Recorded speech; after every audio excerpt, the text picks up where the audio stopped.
बैठक झाली. आज स्पेशल ही बैठक बोलवण्यात आलेली होती. काय बैठकीमध्ये झालं होतं? भोर तालुक्यामध्ये भोंगोली नावाचं एक गाव आहे आणि या गावामध्ये एक सबस्टेशनचा एक इश्यू होता, ज्याच्यासाठी रविवारी एक मोठं आंदोलन भोर तालुक्यात भोंगोली गावात झालं होतं. आणि त्याच्यासाठी सगळेच गावकरी, म्हणजे त्यात कुठलाही पक्ष नाही, आम्ही भोरकर म्हणून सगळे जे भोर तालुक्यावर प्रेम करणारे सगळे लोक, असे आम्ही सर्व पक्षीय लोक माननीय मुख्यमंत्र्यांना भेटायला आले होते. सविस्तर चर्चा झाली आणि पुन्हा एकदा बसायचं आमचं ठरलं आहे. त्याच्यामुळे आता पुन्हा एकदा मुख्यमंत्री कधी बोलवतील तेव्हा पुन्हा एकदा आम्ही चर्चेला बसणार आहोत. या प्रकल्पावर आक्षेप घेण्याची नेमकी कोणती कारणं आहेत? कुठले मुद्दे आज मांडले गेले? 2-4 एक लँड ॲक्विजिशनचा आहे. लोकांना भीती आहे की शेती करता येणार नाही आणि भोर तालुक्यामधले अनेक गावं बाधित होतील.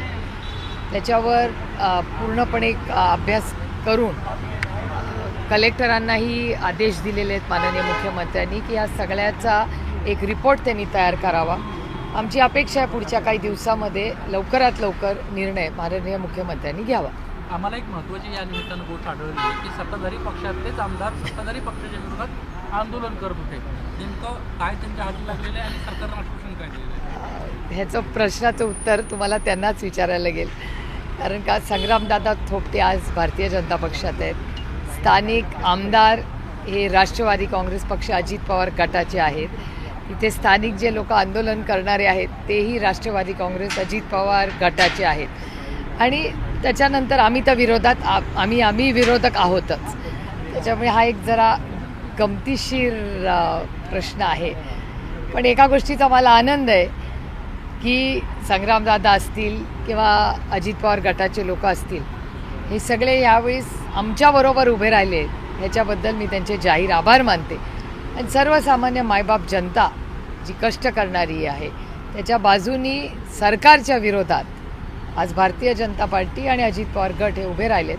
त्याबद्दल मी त्यांचे मनापासून आभार मानते. कारण का शेवटी राजकारण चालू राहतं, राजकारण इलेक्शनला घेऊ, पण शेवटी जेव्हा मूलभूत प्रश्न येतात तेव्हा इतका संवेदनशीलपणा आज संग्रामदादा असतील किंवा अजित पवार गटाचे त्यांचे पदाधिकारी असतील, त्यांचे मी मनापासून आभार मानते. रस्त्यावर त्यांचा आवाज मोठा होता. एक मिनिट, जसा आवाज त्यांचा रस्त्यावर होता आंदोलनाच्या दरम्यान, तेवढाच आवाज या बैठकीमध्ये होता का?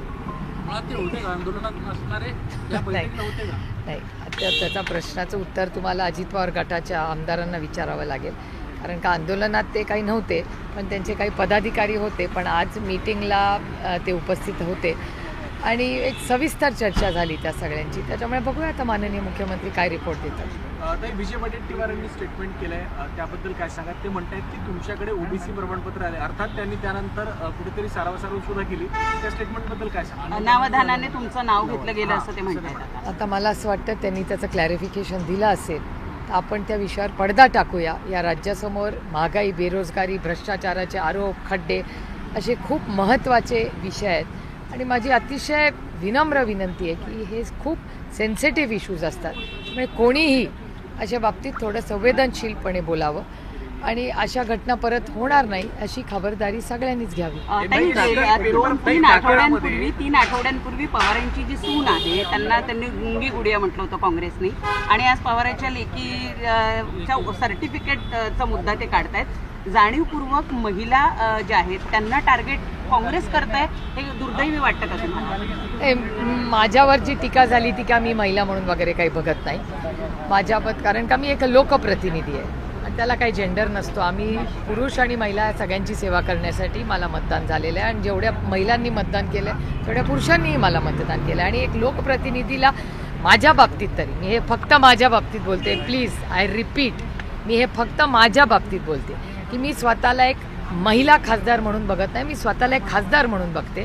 कारण का माझा जेंडर नाही, माझ्यावर एक जबाबदारी आज बारामती लोकसभा मतदारसंघाच्या मायबाप जनतेने टाकलेली आहे आणि ती निष्ठेने पूर्ण करायचा प्रयत्न मी करते. आणि जो काही खोटा आरोप माझ्यावर झाला त्याच्यावर स्पष्टीकरण काँग्रेस पक्षाकडून आले, मला हा विषय वाढवायचा नाही.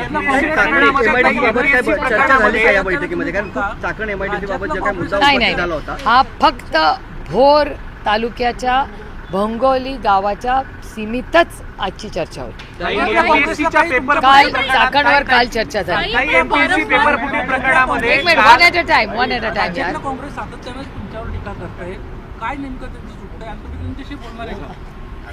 मी काय बोलणार नाही कुणाशी, कारण का तो काँग्रेसचा अंतर्गत प्रश्न आहे. केंद्राच्या काँग्रेसनं आणि राज्याच्या काँग्रेसनी काय करावं हा त्यांचा अंतर्गत प्रश्न आहे. पण काही मुख्यमंत्री आता पुन्हा एकदा प्रकरणामध्ये- सर्टिफिकेट संदर्भात हा एक प्रश्न मिनिट. त्यांनी उपस्थित केलेला आहे. त्याच्यामुळे सर्टिफिकेटच्या मुद्द्यावर बोलताना सुप्रिया सुळे अचानक त्यांना का आठवतात, काय वाटतंय तुम्हाला? म्हणजे आता मुद्दामानं नाही असेल मी की- 2 लोकांसाठी विचार करत नाही, त्याच्यामुळे हा प्रश्न तुम्ही त्यांना विचारा. दुसरी गोष्ट, तुम्ही वायबीच्या प्रेसमध्ये तुम्ही उल्लेख केला होता मागे की वारंवार काँग्रेस राष्ट्रवादी पक्षाला प्रश्नाच्या चौकटीत उभं करतं आणि अशा पद्धतीनं काही गोष्टी होतात ज्याच्यामुळे महाविकास आघाडीमध्ये एकत्र नाही अशी परिस्थिती निर्माण होते किंवा असं दृश्य दिसून येतं. डेटाच आहे ना, हा काय माझा आरोप नाही काँग्रेस पक्षावर.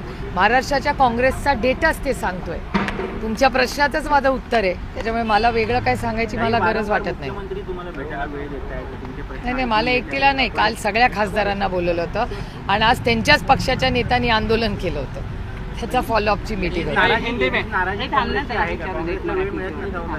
कशासाठी? नाही काल काँग्रेसचेच सगळे खासदार आले होते ना.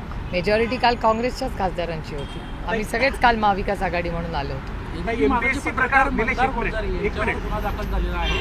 राहुल गांधींच्या कार्यक्रमापूर्वी प्रतिक्रिया त्यांनी विचारल्या आणि त्यामुळं हा गुन्हा दाखल झाला. आम्ही मंदार गोंजारी आणि कुठलाही जो पत्रकार आहे तो जर पारदर्शकपणे संसद चौकटीत म्हणजे या देशाच्या नियम कायद्याच्या चौकटीत राहून जर रिपोर्टिंग करत असेल आणि संविधानाच्या चौकटीत तर आम्ही ताकदीने त्या पत्रकाराच्या मागे कालही उभं, आजही आहे आणि उद्याही राहू.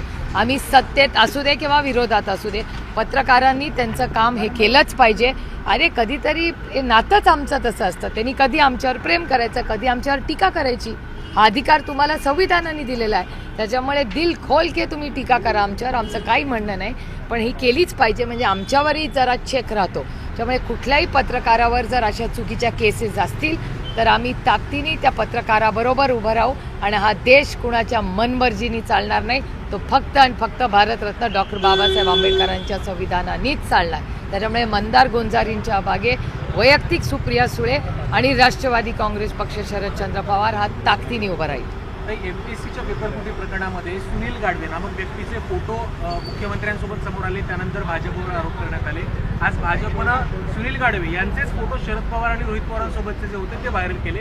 त्यांचा असा आता प्रश्न आहे की यामध्ये आता राष्ट्रवादीचा सुद्धा समावेश आहे का, असं त्यांनी विचारलं. हे बघा, लोकशाही आहे, आम्हाला जशी बोलायची ताकद आहे तशी ऐकायची ताकद ठेवायची असते. मूलभूत प्रश्न फोटो कुणाचा कुणाबरोबर आहे हा नाहीच आहे. आजकाल कुणाचेही फोटो कुठेही निघतात, सगळ्यांच्या हातात कॅमेरा आहे, आम्ही सगळे पब्लिक लाईफमध्ये असतो, सगळ्यांचे फोटो सगळ्यांबरोबर येतात, त्याच्यात गैर काय.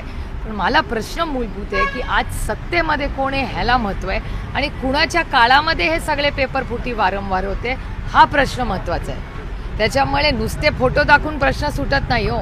आणि हा तुतू मेमेचा विषयच नाही आहे, आपल्या मुलांच्या आयुष्याचा प्रश्न आहे आणि तो हलकेमध्ये घेणं हे अयोग्य आहे. आणि त्याच्यामुळे माझी महाराष्ट्र सरकारला विनंती आहे की नुसत्या प्रेस कॉन्फरन्स तुमच्या स्पोक्सपर्सनला देऊ नका, प्रश्नातून मार्ग काढा. काहीतरी ह्या पेपर फुटायचे कसे थांबतील याच्यासाठी प्रयत्न केले पाहिजे. विखे पाटील यांच्या कार्यक्रमाला पवार गटाकडे कधीही कुणी जाताना दिसत नव्हतं. आज मात्र सुरेंद्र पवार विखे पाटलांच्या कार्यक्रमाला गेले आपल्याला पाहायला मिळालं. ही लोकशाही आहे, कोणी काय करायचा त्यांचा वैयक्तिक प्रश्न आहे. ताई, मुख्यमंत्री से आप आज ने मुलाकात की है, किस विषय को लेकर बातचीत हुई बताएं। मेरे निर्वाचन क्षेत्र से जहाँ मैं लोक प्रतिनिधि और सांसद हूँ वहाँ एक प्रोजेक्ट है भोर तालुका जो उसमें, वहाँ भूंगोली नाव का एक गांव है, वहाँ एक आंदोलन रविवार को हुआ था, उसका फॉलोअप करने के लिए हम सब आए थे। नेपाल में जो त्रासदी हुई ताई, इससे आप सब अवगत हैं। महाराष्ट्र के भी कई जो है पर्यटक फंसे हुए हैं, क्या कुछ बातचीत चल रही है? मिनिस्ट्री ऑफ एक्सटर्नल अफेयर्स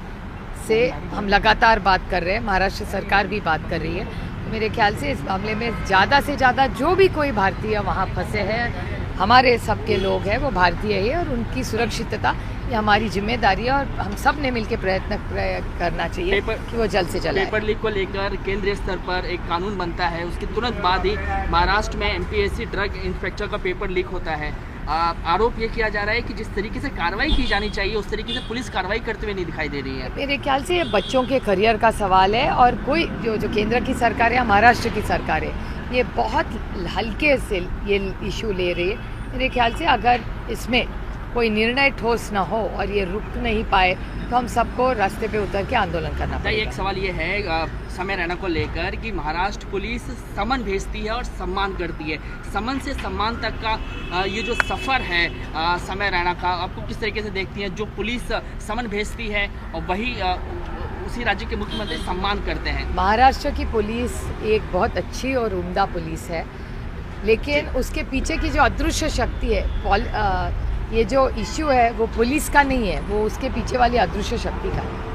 एक मराठीत राहिलं, मराठीत नेपाळ राहिलेलं आहे. फक्त हिंदी येतो ताई, आए दिन अभी गणेशोत्सव मनाने की तैयारी शुरू है, परेल में हो या तो फिर चिंचपोकली में हो, कम्युनल टेंशन बढ़ते नजर आ रहे हैं। जिस तरीके और से जिस वजह से लॉ एंड मेरे ऑर्डर ख्याल से को ये खतरा बहुत अच्छा एक फेस्टिवल होता है, हम सब बड़ी खुशी खुशी से उसको मनाते हैं। मेरी सबको विनती है और महाराष्ट्र सरकार को विनती है कि आप सबको आह्वान करें कि हम साथ मिलजुल के, आज देख रहे हैं देश के सामने भ्रष्टाचार हो, महंगाई हो, इसमें सब फंसे हुए, तो इस माहौल में ये जो भी सेलिब्रेशन्स हो वो खुशी खुशी और प्यार से और आदर से।